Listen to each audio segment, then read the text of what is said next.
Mainly, see, single source shortest path algorithms are of two types. Why we can simply divide that algorithms are of two types. So that means the single source shortest path or normal shortest path algorithms are completely working on weighted graphs. So we can simply represent the weight on a particular edge, either may be positive weight or negative weights. Yes.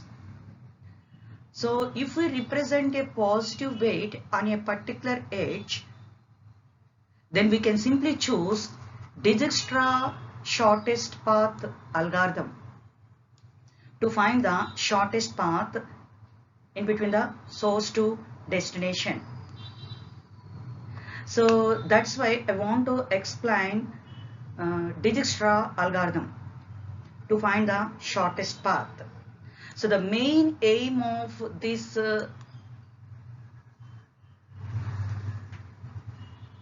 Dijkstra algorithm is to find the shortest path in between the nodes that are present in a particular graph. So what are the different steps you have to follow to find the shortest path between the nodes? So the first step is assign every node as tentative distance. And the next step is initial that current node and mark all other nodes as unvisited. Okay, and the next step is after marking that particular remaining vertices as unvisited, and we can simply choose among all those nodes, we can simply choose the main node as a current node. That current node can be treated as a source node, from which node you have to find out the shortest path. So that can be treated as a source node. Okay, from that source node can be treated as a current node. From that current node, that can be treated as a visited node, and the remaining all other nodes can be treated as unvisited. That is the second step. And the next one is, what is the next step? So in that particular next step, from the current node to all unvisited nodes, we can simply calculate tentative distance. Compare that current distance with calculated distance. If it is small, then automatically we can simply replace that tentative distance with small distance, because the name itself is shortest.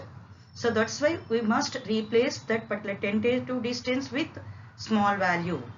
So this is the most important step in this algorithm. Okay, catch my point? So this type of operation can be treated as a relaxation operation. So perform the relaxation operation for that particular each and every node. Okay, so always select a particular vertex with shortest path. Then it will update the shortest path to other vertices if it is possible. So that is known as relaxation operation. Now I can simply explain the relaxation operation by using this simple example. So in this example, this is also a simple graph. Yes.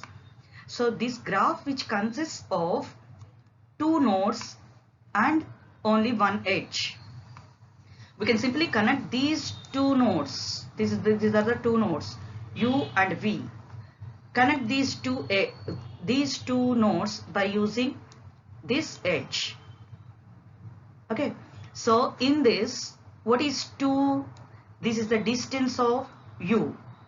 What is 9. This is the distance of V. What is the corresponding edge cost?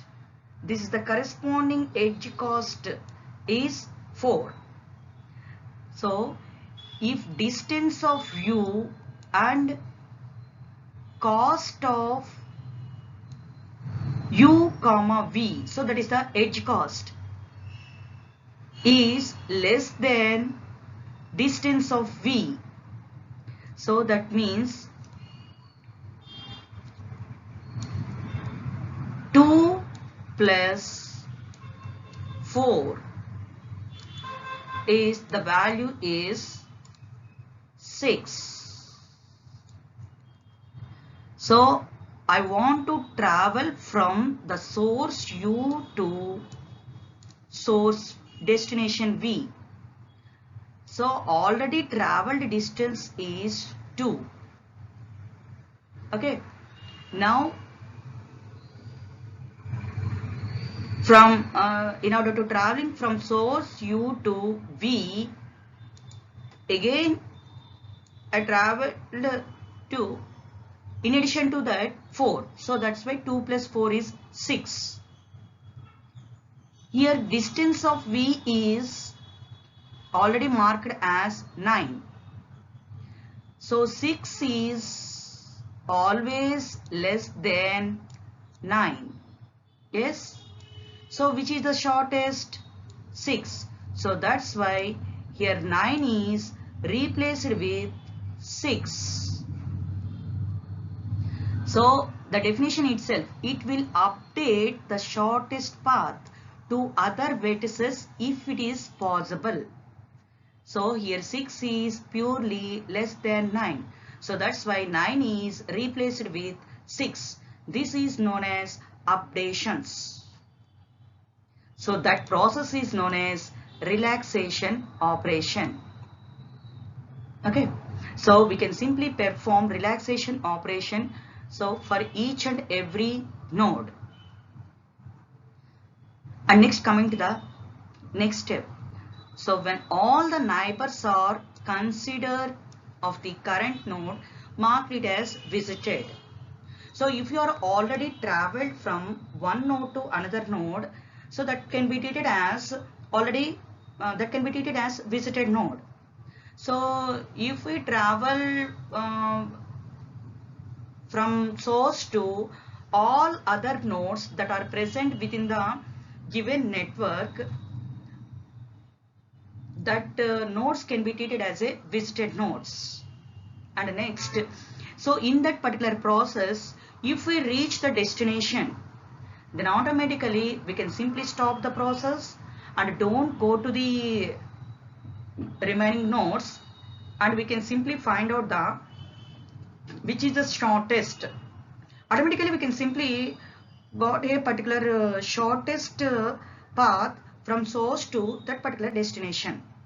Okay. So this is the different types of steps. These are the different types of steps now to find the shortest path from source to destination. I can simply explain how we can apply these algorithmic steps to find the shortest path by choosing one example of a graph. Okay.